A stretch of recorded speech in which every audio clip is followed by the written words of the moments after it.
Okay, I'm wearing the headband we got for my toddler last year, which was really cute on him. We'll see how I think about wearing it myself. But today we are talking about Christmas stocking stuffers, what I'm putting in my kids' Christmas stockings this year. I'm gonna be showing you all the goodies. I have a 7-year-old, a 6-year-old, and a 2-year-old this Christmas, brand new 2-year-old, and they are all boys. I shared this video to maybe give you guys some ideas and inspiration for Christmas stockings yourself. And so I will be putting links in the description to those things that I can link to.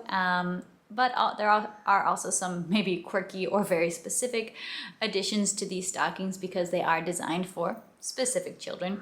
So let's start looking at all the fun things. I do have a few things that haven't arrived yet because shipping to where I live can take a really long time, or some things I haven't bought yet. So I wrote those down on a piece of paper so I can talk about those ideas as well. All right, you are going to see some doubles here, and you are going to see some larger sets because especially with my 2 oldest boys, we might put the same things in both of their stockings, or we might take a larger set and split it up for some things, and I'll chat about that. But first, I'll talk about what's not here. I ordered like multiple set of rolls of colorful masking tape in different colors because masking tape is incredibly useful with boys, and they go through a lot of it for all their different cardboard creations and so on.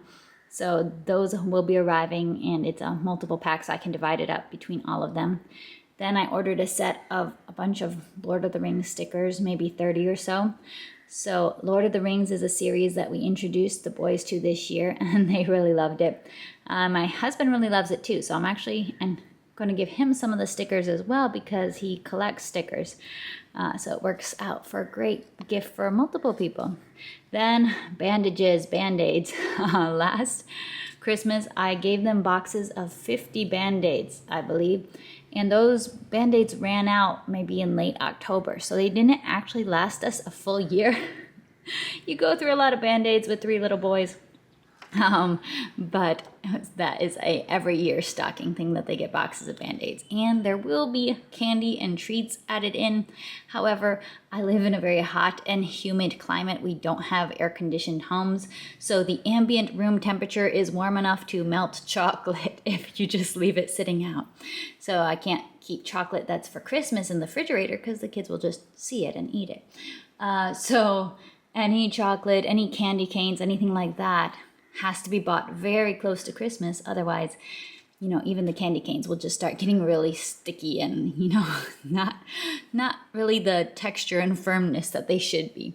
So those kind of little treats I always have to buy at the last minute.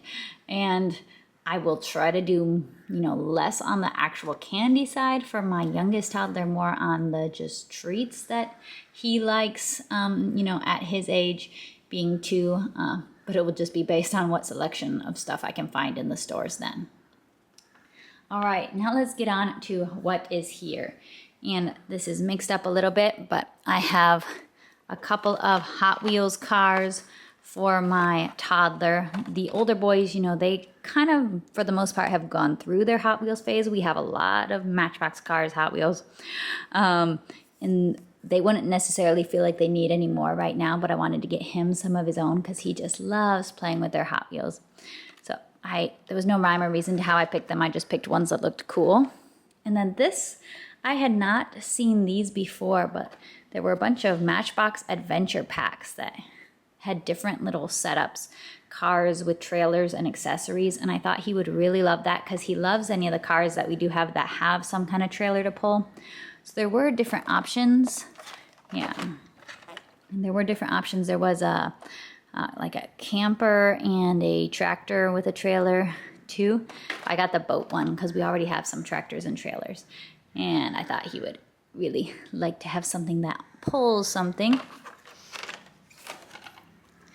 And then these I got for my 6-year-old because he loves anything tiny, anything extra tiny. And if you can tell, these are super tiny motorcycles. And it seems to say that they do like tricks that you can pull them back and they can spin around and go and do tricks. So I've never seen these before, but but they're super tiny, and he always loves his extra tiny things, like things smaller than Hot Wheels is what he tends to love. This is a set of 3, and I'll get one out to show you. These were really cool. Liquid pen with bubbles inside. I'm not sure that these will be all that good for writing because you'll just be distracted by watching the bubbles. But they spin and click open, and I just thought that was awesome. There's a pack of 3. I don't think I'm gonna give a pen to my toddler, so I'll probably just add the 3rd pen to, you know, a gift for a cousin or a friend, because those are neat. But that's a good option as a set that you can buy and split it up between multiple kids so everyone can have their own liquid pen. Then this has 6 Post-it note pads in all different colors, so they can each get 2. Sticky notes are useful for so many things. You can even use them for school activities. Educational things as well. Then this was a little slime kit.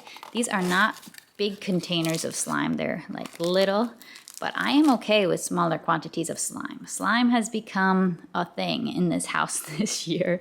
It's just been hitting. So there's 3 different types in this. There was butter slime and cloud slime, and that's also butter slime. There's a clear one too. There's clear slime. This was like a vegetable themed pack, so it has different add-ins so they can kind of make their own little specialty slimes with these little sprinkles, puff balls, glitter, and so on. I'm trying to be fun mom here. Yeah, those are like little vegetable sprinkles, basically. So a little slime thing. That will be divided up between my 2 oldest boys. Also not a toddler thing. I might add in like a couple jars of Play-Doh for him. Although he still likes to taste test the Play-Doh. We're really trying to get past taste testing Play-Doh so that he can actually start playing with it more. Then these are handheld tally counters, and I saw this idea maybe on the Busy Toddler website as a stocking stuffer idea, and I thought it was great, especially for my oldest who just loves numbers and counting things. And I think honestly these would work really good as just fidgets that they can just keep pushing the button and watching the numbers change. So that can be for the 2 oldest boys as well. Then we got 2 of these which are the same. And these are the little Japanese miniature food making kits. And this one makes a layer cake is what I believe it makes. All the instructions are in Japanese. We have done a number of these. Usually we get the Popin Cookin brand, and you can usually find those on Amazon. This was just purchased from a local store and is just another variety of the same kind of thing. Usually it's little packets of powder and you have to add water and you stick them in a microwave, and they make little miniature foods. There's a pizza version, there is a hamburger version, there is a sushi version, Japanese street food version. There are many different versions. We've done a number of these over the years and they're really fun. I wouldn't say the taste is all that incredible most of the time. It can be pretty funny to take a video of the kids taste testing the food after they make it. But these are fun little hands-on activities. So we got one for each of the boys to make miniature food, and I will link to probably the Popin Cookin' one because I think that's the one that's more available internationally. Then these. Now these are sold as diving gems, so you can throw them into the bottom of the pool and go diving after them. And my boys do like to go swimming at their grandparents' apartment complex once in a while, so we can use them in the pool. But what I was really thinking is that my oldest would love these for just scavenger hunts, treasure chest. You know, he's all into quests and forts and this sort of thing these days. So I thought that these big gemstones would make a great treasure for some of his quests that he's always arranging or in the middle of.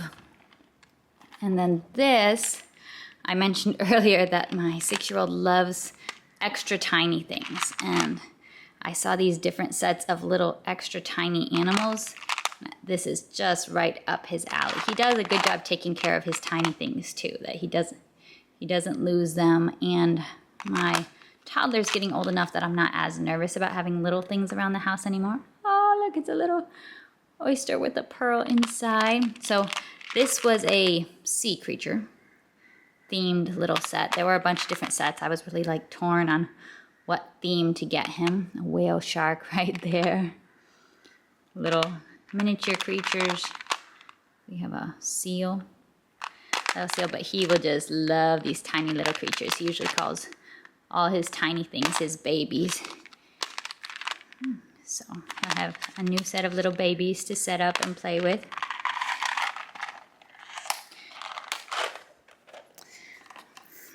Usually we do toothbrushes every year, but the two big boys just got like fancy, nice electronic toothbrushes, so only the littlest is getting a normal toothbrush this year because the electric ones are too scary for him. And then I also got a just clear tape because that also comes in useful. Sometimes you want clear tape instead of colorful masking tape.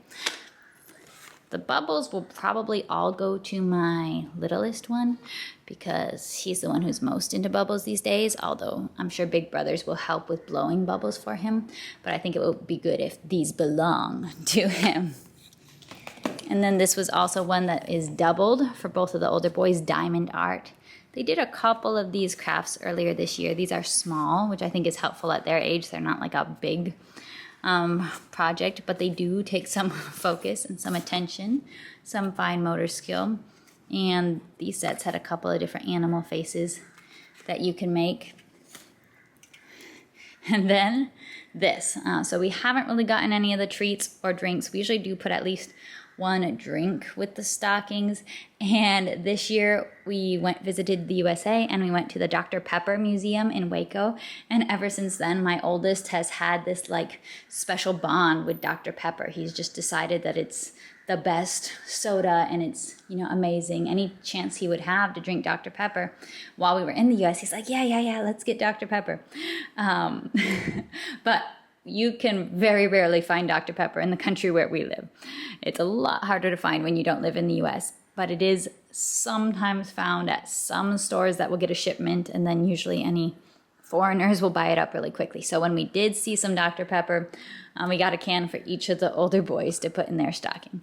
For my toddler, it will probably be more like the little yogurt drinks that he likes, and that would have to be something that we buy, you know, Christmas Eve, right on the day, because pretty much I'm not going to give him soda, but he can have some of those little fun yogurt drinks or something. All right, and that is my fun stocking stuffer haul. Yes, maybe a few of these things won't quite fit in the stocking, but isn't that part of the fun when your stocking stuffers are overflowing or, you know, below the stocking, right underneath it, you know, a little bit overflowing. And we have a lot of fun finding our stocking stuffers every year. So let me know in the comments, what are some of your classic stocking stuffers that you do every single year, like our Band-Aids? Or what are some new and fun things that you found to add to stockings this year? I want to hear from you, and I always keep these ideas in mind for the future as my boys grow. All right, I'll be seeing you next time. Bye.